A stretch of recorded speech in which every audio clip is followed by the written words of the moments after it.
एक धमकी, अगर मुसलमान जिस दिन बदल गया तो छठी का दूध याद दिला देंगे। एक चुनौती, भी हम समझा रहे हैं कि देखो भाई, लड़ाई झगड़ा मत करो, मोहब्बत से रहो, प्यार से रहो, आपस में इत्तेफाक करके आते रहो। नहीं करोगे तो नतीजा अच्छा नहीं निकलेगा।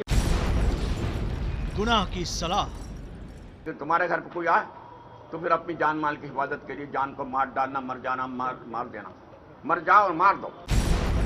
नाम अब्दुल रज़ाक,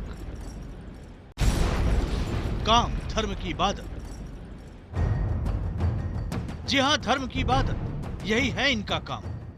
कम से कम यही ये बताते हैं, यही इनके हजारों समर्थक मानते हैं। लेकिन सही राह दिखाने की जगह, सही बात बताने की जगह ये कैसी सलाह दे रहे हैं?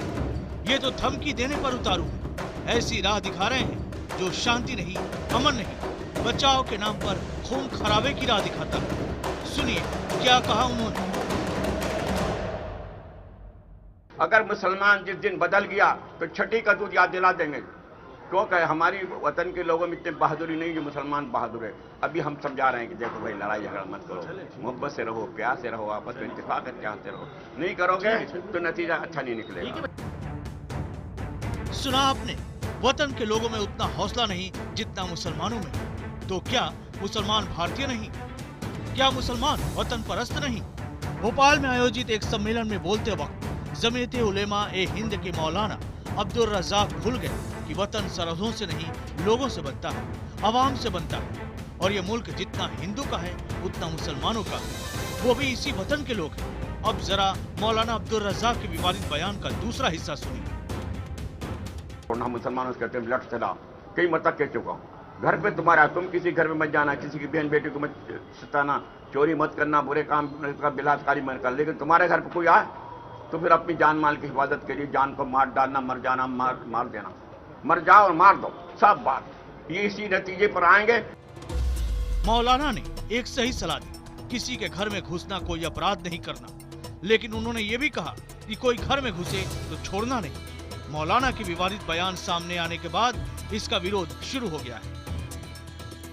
छठी तो बहुत अच्छा पवित्र संस्कार होता है। माँ के अमृतमय दूध के बाद छठी के दूध के जो प्रक्रिया है वो उन्हें याद नहीं होगी, उन्हें छठी पता नहीं होगा, याद दिलानी पड़ेगी। हम उनको छठी का संस्कार बताएंगे कि छठी का कितना पवित्र, कितना अच्छा उद्देश्य होता है। ये एक क्रूरता भरी भाषा में, विकृत मानसिकता में, मूर्ख जैसी बात करने में उस शब्द का प्रयोग किया गया जो संस्कारित नहीं है। सम्मेलन में बोलते वक्त मौलाना ने बाकायदा तस्वीरें भी दिखाई। ये तस्वीरें थी आरएसएस कार्यकर्ताओं की। जाहिर था उनका इशारा संघ की तरफ था। लेकिन आत्मरक्षा की सलाह के साथ हमलावर होने की सलाह से क्या मुसलमान भड़केंगे नहीं? आखिर ये तस्वीर पेश करने की क्या जरूरत थी? क्या वो इसके जरिए एमपी की शिवराज सरकार और केंद्र सरकार पर निशाना साध रहे थे? मनोज शर्मा, भोपाल, IBN 7। जमीयत उलमा हिंद एक बड़ा इदारा, एक बड़ी संस्था, और विषय को आगे बढ़ाते हैं मुद्दे में। और चर्चा में हमारे साथ बीजेपी के वरिष्ठ नेता सुधांशु मित्तल जी हमारे साथ एक बार फिर मौजूद हैं। और स्टूडियो में हमारे बीच मौजूद हैं जमीयत उलमा हिंद के सचिव अब्दुल हमीद नोमानी साहब, और आरएसएस के जानकार प्रोफेसर अविनेश जी अवस्थी जी हमारे साथ कुछ देर बाद मौजूद होंगे। कांग्रेस के प्रवक्ता जीतू पटवारी जी हमारे साथ फोन लाइन पर जुड़ेंगे। सबसे पहले हम जानना चाहते हैं नोमानी साहब कि इतना बड़ा अदारा है आपका, पूरे देश भर में काम है, तमाम लोग जानते हैं आपको, तमाम कई मतलब अच्छे कामों से भी आपको जुड़े हैं और तमाम आपका काम होता रहा है। लेकिन मैं ये जानना चाहूँगा, इस तरह का बयान क्या ठीक है? बयान जिस तरह की बात कही है मौलाना जी। आपको जमीयत उलमा का इतिहास और उसका सिद्धांत पता होगा। हाँ, मुझे मालूम है, ट्रू नेशन थ्योरी के आपने विरोध किया था, मुझे ये भी मालूम है, तमाम चीजों के बारे में इल्म है। लेकिन मैं ये जानना चाहता हूँ, ये बयान जो है गैर जिम्मेदाराना नहीं है? आप इस पर बताइए। देखिए, यह है उत्तेजिका और कटु भाषा का प्रयोग जो है वह सही नहीं है। ये इनका जो है व्यक्तिगत जो है वो बयान होगा। जमीयत उलमा के इतिहास और परंपरा और सिद्धांत से इसका कोई लेना देना नहीं है। जमीयत उलमा जो गांधीवादी विचारधारा, जो अदम तशद्दुद है, हिंसा नहीं बल्कि अहिंसा के विचारधारा से ये लोग जुड़े रहे हैं। और हम लोग हमेशा जो है कानून और लॉ एंड ऑर्डर को जो है निभाते हुए चलते हैं। ये इन्होंने जो वहाँ हालात हैं उसमें भावुक होकर इन्होंने कह दिया, लेकिन ये इनका व्यक्तिगत मामला है। जमात से जो है सवाल इसका ये कोई है लेना कि देना जब नहीं। आपने भावुक होकर ये बात कह दिया तो फिर इदारे ने और जमीयत उलमा हिंद ने इसका खंडन क्यों नहीं किया? फिर ये सवाल ये उठता है, करना चाहिए था। वो ये करेंगे, जो इनसे बड़े हैं, वो इनको बताएंगे। लेकिन ये कि चूंकि इन्होंने जमीयत उलमा हिंद के प्रतिनिधि और उसके नुमाइंदे जी सुधांशु जी, मैं बोला जी बिल्कुल इसलिए बिल्कुल जो है सीधे सुधांशु जी, हमें जो है हम जो है सहमत नहीं है इनकी इस जी भाषा सुधांशु से। जी बिल्कुल सीधे सहमत नहीं है, मौलाना सहमत नहीं है जी। रज़ाक साहब, ये जो बयान है ये उत्तेजित करने वाला बयान है और देश के अंदर सौहार्दपूर्ण वातावरण को खराब करने वाला बयान है। तो आपसे मैं उम्मीद ये करता था कि आप ये कहेंगे कि इनके खिलाफ कार्रवाई होनी चाहिए जी, क्योंकि जो आदमी ये कहे कि देश की कौम जो है उनका मिजाज अलग है और मुसलमानों का मिजाज अलग है, वो देश में क्या करवाना चाह रहा है? आगजनी करवाना चाह रहा है, गुंडाई करवाना चाह रहा है, दंगे करवाना चाह रहा है, क्या करवाना चाह रहा है? और मुझे लगा था कि आप तो राष्ट्रवादी संगठन अपने को कहते हैं, एक राष्ट्रवादी संगठन के नाते आपको ये मांग रखनी चाहिए थी कि इनके खिलाफ सख्त के सख्त कार्रवाई हो। लेकिन देखिए आप भी क्या कह रहे हैं, बड़े लोग उनसे बात करेंगे। मुझे लगता है ये कह के आप पूरी कौम को कटघरे में खड़ा करने की कोशिश करते हैं। देखिए अब एक और मैं प्रतीक जी कहना चाहता हूं, ये कसौटी की घड़ी है, इस कसौटी पे मीडिया भी आ जाएगी जी, इस कसौटी पे वो तमाम लोग जिन्होंने राष्ट्रीय सम्मान जो है वो वापस करने की बात करी थी, वो आ जाएंगे। इसमें तमाम राजनीतिक पार्टी, कांग्रेस आ जाएगी कसौटी पे, इसमें सापा आ जाएगी, इसमें सारी पार्टियां कसौटी पे। मतलब आप जब कसौटी का नाम लेते हैं तो आप भड़काऊ बयानों में सुधांशु जी जब आप कसौटी की बात कहते हैं तो इसका मतलब ये होता है कि बयान नहीं आए या लोग सामने बोलने नहीं आए, इसका मतलब क्या होता है?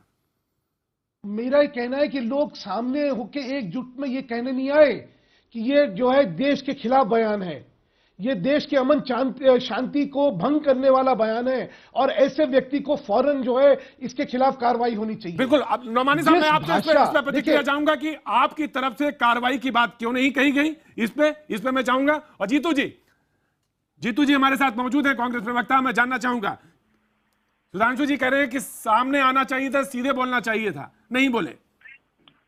नहीं, बात इसकी दो अलग अलग है। मैं आपसे अनुरोध करना चाहता हूं कि मैं फोन पे हूं इसलिए मेरे को दिखना नहीं है कुछ भी, इसलिए पूरी बात होने देंगे तो बेहतर होगा। सुधांशु जी ने जो बातें कही, दो बातें हैं इसमें। एक तो वो लोग जिन्होंने हिंदुस्तान की तरह हिंदुस्तान के आवाम को एक साथ एक माला में पिरो के रखना है, इसके लिए सबको संयम बरतना चाहिए। उसमें ये उलेमा जी भी हैं और उसमें वो लोग भी है जो समय समय पर अलग अलग भाषा बोलते हैं, चाहे वो विश्व हिंदू परिषद के हो या अन्य हो। मैं उस विवाद में नहीं जाना चाहता। पर सुधांशु जी ने एक बात आज अभी बोली कि कसौटी पर खरा उतर रहा है उन लोगों को, कांग्रेस को, सपा को और वो लोग जिन्होंने अपने पदक लूटा है। मैं समझता हूँ उनकी मानसिकता पर मुझे तरस भी आता है और दुख भी होता है कि मेरे देश के नागरिक बोलने की स्वतंत्रता पर प्रतिबंध लगाने की बात करते हैं। मैंने ये अनुरोध किया कि इस देश में रहने के लिए सबसे ज्यादा जरूरी इस देश को अपनत्व के साथ अपनाना, इसके भाव को समझना और इसमें वो भाषा बोलना जो इस देश की एकता की माला में सबको पिरो के रखे। ये उसके हिंदुस्तान की सबसे फर्स्ट नेशन है। पर सुधांशु जी, उन पदक लौटाने वालों को आप बार बार कटघरे में खड़ा न करें, क्योंकि जो लोगों ने इतनी बड़ी कदम उठाया उन्होंने कुछ देखा होगा। और आपकी पार्टी जो है इस देश में राज कर रही है, इसका मतलब है कि उनके भाव पे जाओ, उनके बोलने की आजादी पर प्रतिबंध मत लगाओ, उनको ये समझो कि उन्होंने बोला क्यों ऐसा, इस बात को भी समझना पड़ेगा। और जहाँ तक मौलाना जी का प्रश्न है, ये ऐसे संगठन से आते हैं जिसमें गांधीवादी बातों को अपनाया गया है। इस तरह की भाषा बोलकर अमन शांति पर कहीं कहीं कुठाराघात होता है। इनमें और उन लोगों में कोई अंतर नहीं जो देश में अलग अलग प्रकार से अलग अलग बातें करते हैं। उसमें आरएसएस और विश्व हिंदू परिषद के लोग भी आते हैं और उसमें ये मौलाना जी भी आते हैं। अवनीश जयेश जी हमारे साथ मौजूद है। जीतू जी, मैंने आपको बिल्कुल नहीं काटा क्योंकि आप फोन लाइन पे मौजूद थे, इसलिए मैंने बिल्कुल बीच में आपको टोका नहीं, कतई नहीं टोका। बिल्कुल सुधांशु जी, आपको मैं बिल्कुल लूंगा, लेकिन मैं आपकी बात की प्रतिक्रिया लेना चाहूंगा तुरंत। अब्दुल जी, नौमानी साहब, मैं ये जानना चाहता हूं कि आपने ये बात क्यों नहीं कही। वो ये कह रहे थे कि हम उनके ऊपर तुरंत फौरी कार्रवाई करेंगे, या कार्रवाई की बात आपने क्यों नहीं कही? देखिए, मैंने पहले साफ कर दिया कि इन्होंने जो है वह जमीयत के प्रवक्ता या नुमाइंदे के रूप में नहीं दिया है, इनका व्यक्तिगत मामला है और ये हमसे जुड़े हुए नहीं है। वो जमीयत से जो है उन्होंने जमीयत का जो इतिहास और जो सिद्धांत है और आज तक की जो परंपरा रही है वो इसके बिल्कुल जो है विरुद्ध है। और इन्होंने जो है वहाँ जो कुछ हो रहा है उससे जो है वो प्रभावित होके इन्होंने इस तरह का जो है व्यक्तिगत स्तर पे बयान दिया है। टेंशन मध्य प्रदेश में, ये देखिए नौमानी साहब मैं आपको बरसों से जानता हूं, लेकिन मैं एक बात आपसे पूछना चाहता हूं। मध्य प्रदेश में जहां ये बात कही गई वहां पे खुद भी बहुत टेंशन है, वहां पे इस तरह के बात बोलने के पीछे कुछ भी हो सकता था, लेकिन ये बात बोलने के पीछे क्या मकसद हो सकता है? आप अगर इतना बड़ा इदारा है, आप वहां से उसके मन से ये बात बोलते हैं, तो इस देश में करोड़ों मुसलमान हैं, आप कैसे ये बात कहते हैं? जमीयत के प्लेटफार्म से उन्होंने ये बयान नहीं दिया है, वो उनकी एक व्यक्तिगत हैसियत है। वहां के वो अमीर हैं, वहां जो मदरसे चलाते उसके जो है वो जिम्मेदार हैं, उनकी क्या हैसियत है वो, तो उन्होंने वो अपने तौर पे ये बात कही है, उसका जो है जमीयत उलमा से कोई लेना देना नहीं है। जी सुधांशु जी, और अगर वो कोई गड़बड़ी है तो यहाँ तो सुधांशु जी की सरकार है, सरकार को जो है वो काम करना चाहिए, कानून अपना काम करेगा। प्रतीक जी, विकृत मानसिकता का प्रतिबिंब तो आज कांग्रेस होके सामने आ गई है। अभी देखिए क्या कहा उन्होंने, कहा कि साहब विचार बोलने पे स्वतंत्रता है, तो ये शायद स्वतंत्रता जो है काजी साहब के लिए, बाकियों के लिए नहीं है।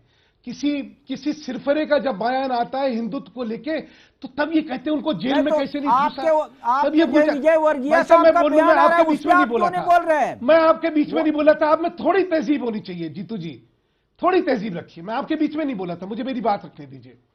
तो विकृतता देखिए मालदा हुआ, मालदा में चुप, ये हुआ, बिल्कुल नहीं कहा इन्होंने कि इनके खिलाफ सख्त से सख्त कार्रवाई होनी चाहिए। क्यों नहीं कहा?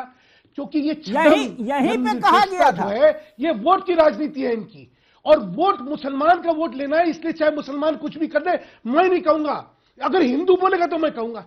ये जो यहां पे इस देश में दुर्भाग्य क्या हो रहा है, वॉइस ऑफ सैनिटी जो जिसको कहते हैं, वो बड़ा सेलेक्टिवली एक्सप्रेस करती है अपने आप को। अगर हिंदू का विषय होगा तो हम तो हम सैनिटी की बात करेंगे, और मुसलमान का विषय होगा तो सब चुप्पी लगा के बैठ जाएंगे। नयन तारा सहगल जी, आप अब क्यों नहीं बोल रही हैं?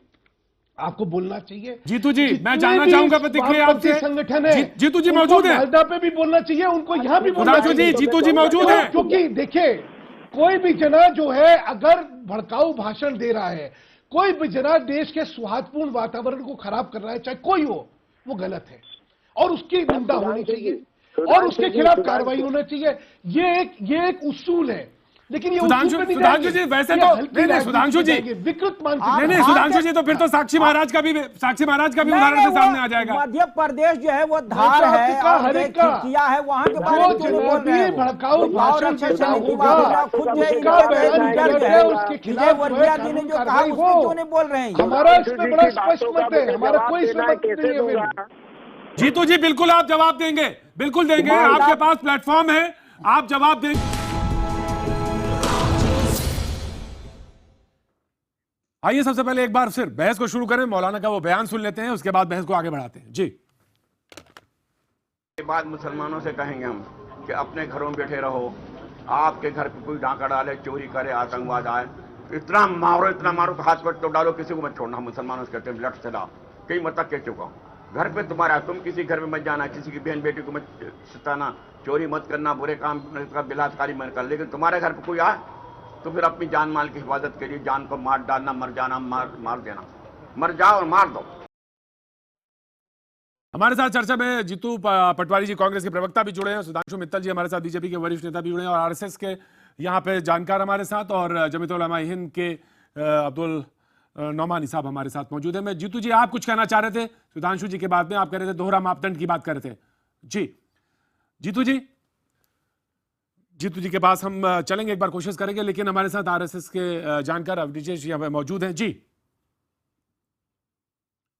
मुझसे बात करें? जी अवधेश जी। नहीं, मुझे ये लगता है कि जिस बहस में, जिस मुद्दे पर आप बहस कर रहे हैं, इसमें कहीं भी किसी भी तरीके की बहस की आवश्यकता है। ऐसे किसी भी बयान का सार्वजनिक रूप से सभी लोगों को, सभी दलों को, सभी व्यक्तियों को, सभी विचार विमर्श करने वाले व्यक्तियों को इसको कंडेम करना चाहिए। देश में एक कानून है, देश में संविधान है, देश में अपनी एक व्यवस्था है।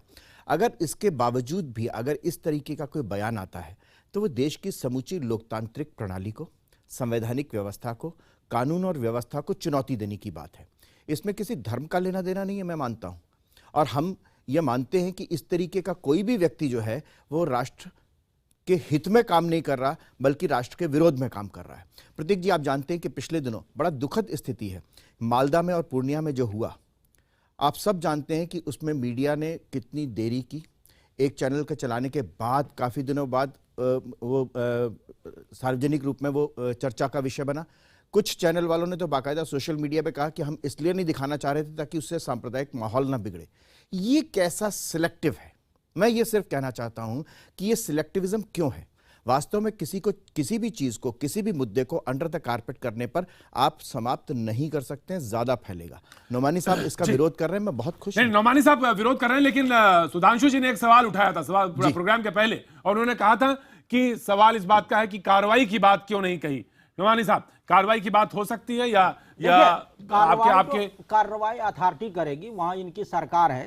तो जो भी आदमी जो उत्तेजक और भड़काऊ जो है भाषा का नहीं, आप सरकार से इस बात की इत्तला मैं तो कह रहा हूं कि कोई भी आदमी जो है, चाहे वो हिंदू हो, मुसलमान हो, किसी संगठन से जुड़ा हुआ हो, अगर वो उत्तेजित फैलाने वाला और जो है वो ऐसी भाषा का जो है प्रयोग करता है जिससे जो उत्तेजना और आतंक जो फैलता है, तो वो जो है कार्रवाई जो है करेगी, वो जो है सरकार को करना चाहिए। प्रतीक जी, मैं नोमानी साहब, लोकतंत्र में जो है इस तरह जहां कानून व्यवस्था है वहां जो है वो कानून को हाथ में लेने मैं सुधांशु जी से पहले एक बार, सुधांशु एक बार मैं कहना चाहूंगा। नोमानी साहब ने कहा कि वहां की कानून व्यवस्था को हाथ में अपना लेना चाहिए, जो भी कानूनी कार्रवाई करनी चाहिए। मैं एक बात कहूंगा, इस देश में एक अजीबोगरीब स्थिति है। मोहम्मद अजहरुद्दीन पर अगर फिक्सिंग का केस लगता है तो वो बचने के लिए कहते हैं चूंकि मैं अल्पसंख्यक वर्ग से हूं इसलिए मुझे फंसाया जा रहा है। इसलिए मैं कह रहा हूं कि तमाम ऐसे लोग जो नोमानी जैसे लोग हैं, जो विचार विमर्श में आस्था रखते हैं, उनको ये कहना चाहिए कि इस तरीके के किसी भी बयान को हम बर्दाश्त करने वाले नहीं है। जी बोला, नोमानी साहब ने बोला, ये तो हमने कह दिया, हम आपके आने से पहले हमने कह दिया है कि ये जो है जो है न हमारी संस्था का स्टैंड है, न इतिहास है, न रिवायत है, इससे कोई लेना देना नहीं है। उनका व्यक्तिगत मामला है, उन्होंने जमीयत के प्लेटफॉर्म से नहीं किया और हमारी जमीयत से उनका कोई लेना देना नहीं। सुधांशु जी, मैं माफी चाहूंगा, वक्त की कमी है, मैं माफी चाहूंगा, बहुत बहुत माफी चाहूंगा। आप सभी पैनल के सभी लोगों का बहुत बहुत शुक्रिया इस मुद्दे पर। हम एक बार फिर मिलेंगे, आवाज उठाएंगे। बने रहिए, देखते रहिए IBN 7।